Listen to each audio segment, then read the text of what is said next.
चालाक सास और बुआ। ऐसी बहू मिल जाए तो घर स्वर्ग बन जाता है। दीपा और अनीता दोनों ही देवरानी और जेठान ही थी। दीपा नौकरी करती थी और अनीता घर संभालती थी।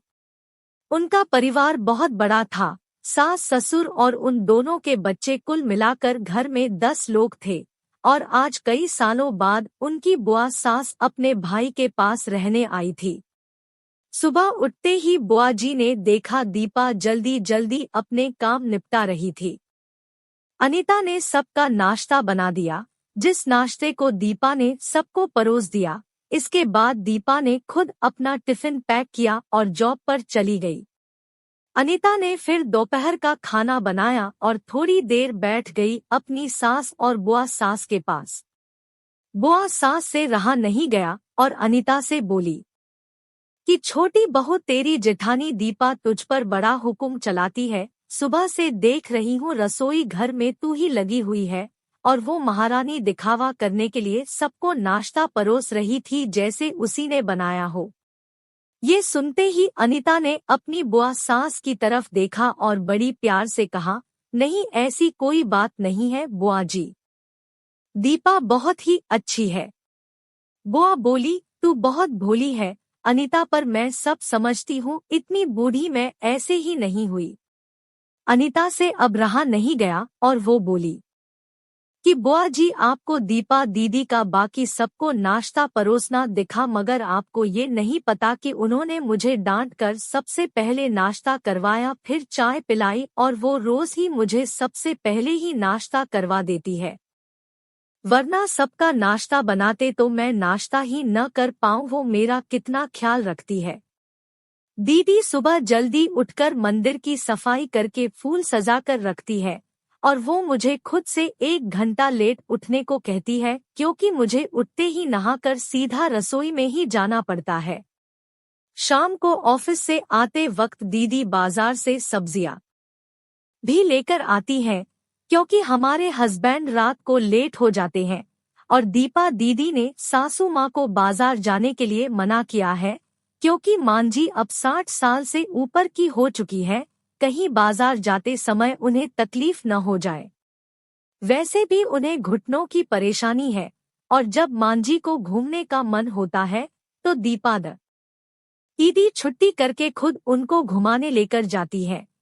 और हाँ बुआजी, दीपा दीदी रोज शाम को आकर खाना बनाने में मेरी खूब मदद करती है, चाहे वो कितनी भी थकी हुई हो। वो मेरी जेठानी जरूर है, मगर वो मुझे अपनी छोटी बहन ही मानती है और मैं उन्हें बड़ी बहन मानती हूँ। ये सब सुनते ही बुआ चुप हो गई। शायद उसकी चुगली अनीता के आगे फेल हो चुकी थी। शाम को दीपा सब्जी की थैली अनीता को पकड़ाते हुए बोली कि अनीता, सब्जियों के साथ वाले थैले में तुम्हारी फेवरेट लेखक की किताब भी लाई हूँ। ये सुनकर अनीता खुश हो गई और बोली, थैंक्स दीदी। अनीता सब्जी की थैली किचन में रखी और किताब रखने अपने कमरे में चली गई।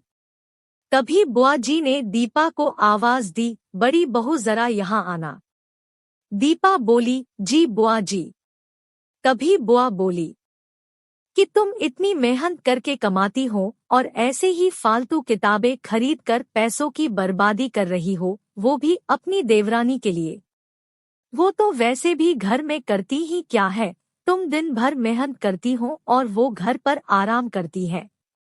इस बात पर दीपा मुस्कुराई और बोली, क्या बुआ जी आराम, और अनीता, उसे तो कह कह कर आराम करवाना पड़ता है, सुबह से बेचारी लगी ही रहती है। किचन में सबकी अलग अलग पसंद, मेरे और उसके मिलाकर 4 बच्चों का टिफिन सब वो ही करती है, फिर भी उसके चेहरे पर हमेशा एक सुंदर सी मुस्कान ही रहती है। सुबह की चाय पीने का भी समय नहीं रहता उसे, और जब दोपहर बच्चे आते हैं फिर उनका खाना, उनकी पढ़ाई सब वही देखती है। वो है, इसलिए मुझे बच्चों की चिंता भी नहीं रहती और मैं अपना पूरा ध्यान ऑफिस में लगा पाती हूँ। कुछ दिनों पहले ही प्रमोशन मिला है। मम्मी पापा की दवाई कब खत्म हुई और कब लाना है, ये सब वो ही ध्यान रखती हैं। घर पर भी कभी कौन सा रिश्तेदार आता है, उनकी सेवा भी वही करती हैं।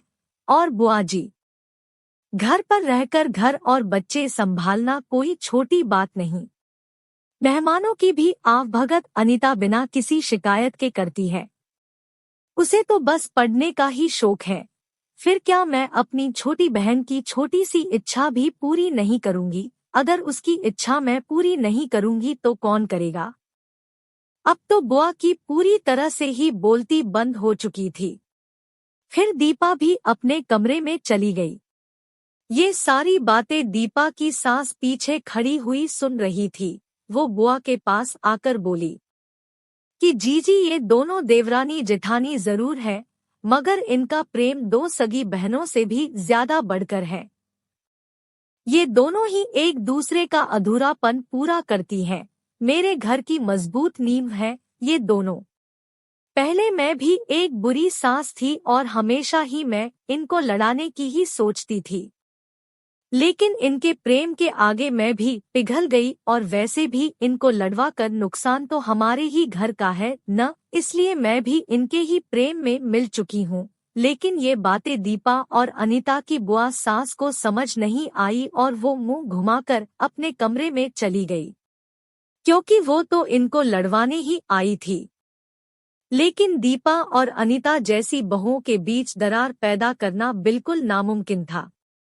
अगर ऐसी बहुएं हर घर में हो तो हर एक घर स्वर्ग बन सकता है।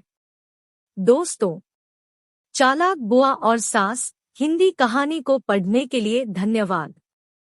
आपको ये कहानी कैसी लगी नीचे कमेंट करके हमें जरूर बताइएगा। और ऐसी ही प्यारी कहानियां सुनने के लिए हमारे YouTube चैनल मित्रा वॉइस से जुड़े।